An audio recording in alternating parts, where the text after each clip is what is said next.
Welcome back to the show. सिट साहब, China के किरदार की बात हो रही थी, किस हद तक चाइना ने मदद की? देखिए, ये इसमें बात जो सामने नहीं आ रही क्योंकि टेक्निकल बात है। अच्छा, अभी जो बात हो रही है कि जी J-10 जहाज, उसका रेडार, उसकी इलेक्ट्रॉनिक्स, उसकी कम्युनिकेशन इक्विपमेंट और उसकी मिसाइल्स द PL-15, ठीक, इसकी बात हो रही है कि ये कितनी रेंज की मिसाइल है, ये इसका रेडार कैसे है, कहाँ तक जाता है, ये होता है, ये सारी बातें हो रही है। जहाज़ की और टेक्नोलॉजी की बातें हो रही है। जो बात नहीं हो रही वो बात मैं भी कर देता हूँ कि it is not just a question of the J-10, अच्छा, it is not just a question of the missiles. Okay, ये सिर्फ उसकी बात नहीं है, ये एक पूरा प्लेटफॉर्म है जिसके अंदर कंप्यूटर्स, कम्युनिकेशन, कॉम्बैट, इंटेलिजेंस, ये सारी चीज़ें मिक्स हैं इसके अंदर। और ये सिर्फ ये बात ही जहाज़ उड़ गया और डॉग फाइट हो गई, ये वैसे नहीं है। इसके अंदर बहुत सी इनपुट है। जहाज़ के साथ, पायलट्स के साथ बाहर बैठे हुए लोग उसको गाइड कर रहे हैं। एवैक्स जो जहाज़ में ऊपर हैं, they are guiding the missiles.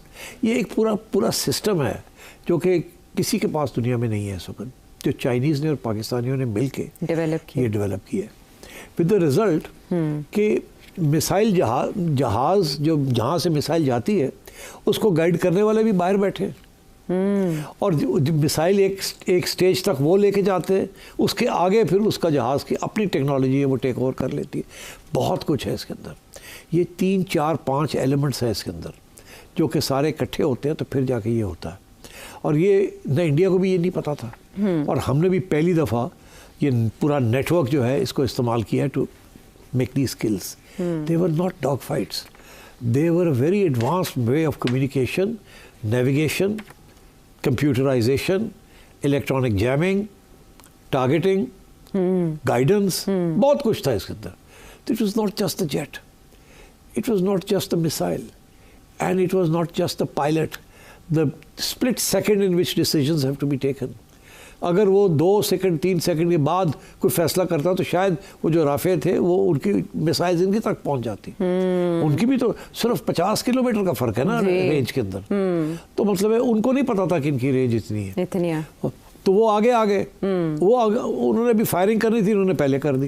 अगर ये थोड़ी देर भी फैसला हो जाता या अभी ठहर जाओ, सोचो, पहले तो ये होता था डॉग फाइट होती थी, या आप उनके एयर स्पेस पे चले जाते थे या वो आपकी एयर स्पेस पे आ जाते थे। अभी तो हुआ नहीं, वो उधर थे, आप इधर थे।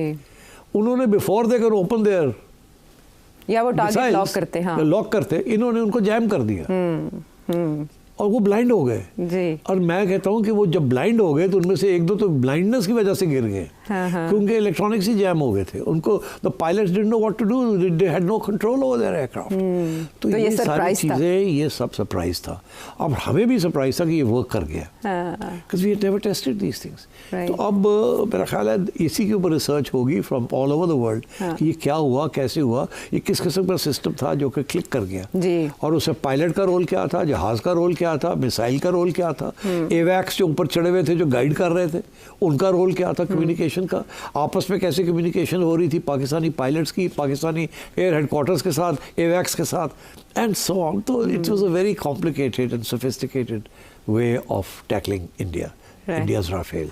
इसीलिए it's a state of shock. मेरा ख्याल है हमें भी शॉक मिला है थोड़ा सा। क्यों वी हैव डन इट? देखो यार, ये बड़ा खौफ था इस जहाज का। राफेल का तो जाहिर है बहुत चर्चे थे, वो इंडिया ने उन्हें बर्तरी है ये कहा जाता ले लिया और पता नहीं 24 और ऑर्डर कर दिए किए हुए थे जी। 36 डिलीवरी हो गई, 2 साल से ट्रेनिंग हो रही है जी। अभी आखिरी बैच तो अभी आया, अप्रैल में ऑर्डर किया, उससे पहले ट्रेनिंग हो रही थी, मगर ये कोई छोटी चीज़ तो नहीं थी। तो इसलिए आई थिंक द पाकिस्तानीज इसको और सोफिस्टिकेटेड करेंगे। चाइना के साथ ड्रिल्स भी हुई हैं इसके ऊपर पहले बार में, मगर ये खुफिया रखा जाता ना कि क्या कैसी ड्रिल थी, क्या था क्या नहीं था।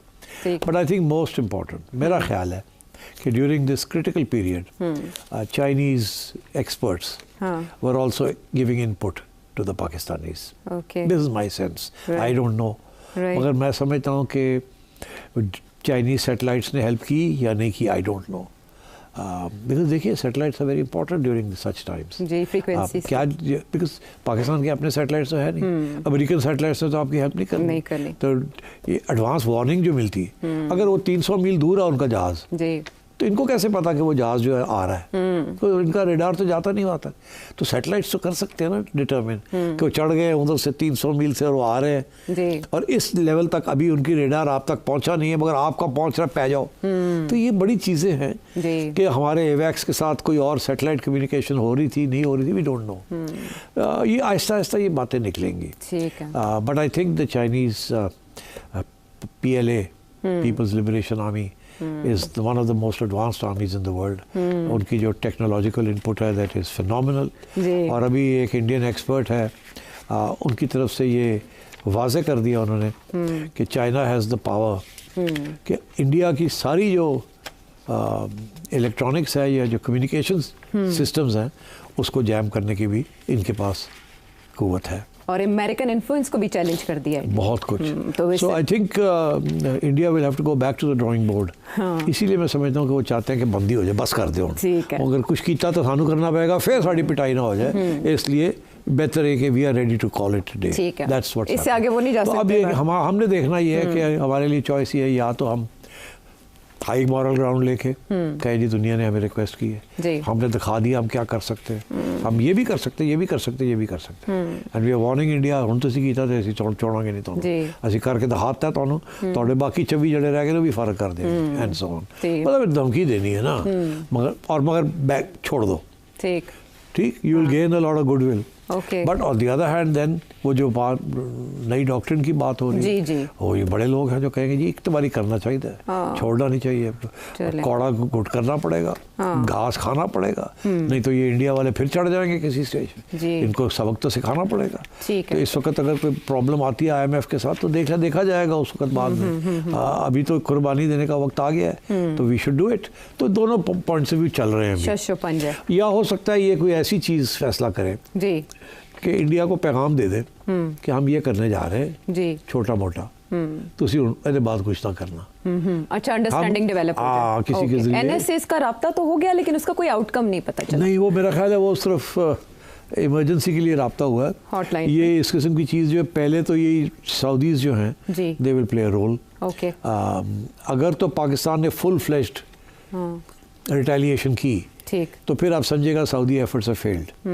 अगर इन्होंने ना की या सोची समझी की जिसके साथ इंडिया एस्केलेशन की तरफ नहीं जाता, उनको भी एग्जिट मिल जाती है, जिसको वो उसका समझते हैं ऑनरेबल एग्जिट। उन्होंने अपनी आवाम को गोली देनी है, हमें अब देने की जरूरत नहीं है, हमने तो करना तो कर लिया, हम ना भी कुछ करें साड़ी आवाम बड़ी ओ जी ट्राई करती थी, ठीक है। कश्मीरी भी जाग गए, बाउंस रिबाउंड कर गया वहाँ पर, तो ये सारा इंडिया के गले पड़ गया, चिढ़ गया, गले पड़ गए दुनिया। नोबडी बिलीव्स इंडिया, बहुत लॉस ऑफ गुडविल हुआ है इंडिया का। I think India will have to think twice आगे इस किस्म की चीज़ अगर उसने फॉल्स फ्लैग करके पाकिस्तान के ऊपर हमला करना है, they will think twice about it. So I think part of the message has been conveyed. अब आई थिंक इससे ज़्यादा मेरा मुनासिब नहीं कि मैं कोई बात करूं, मेरे पास वो इन्फॉर्मेशन नहीं है और वो जिम्मेदारी नहीं है जो कि हमारे नेशनल सिक्योरिटी के एडवाइज़र्स हैं और जो हमारी फ़ौज है और जो हमारे सियासतदान नो हैं। It's a decision they have to make. अभी तक की सिचुएशन में इंट्रोस्पेक्ट, क्योंकि देखिए ये हर चीज़ का एक कॉन्सिक्वेंस होता है। तो India has overplayed its hand, is going to suffer.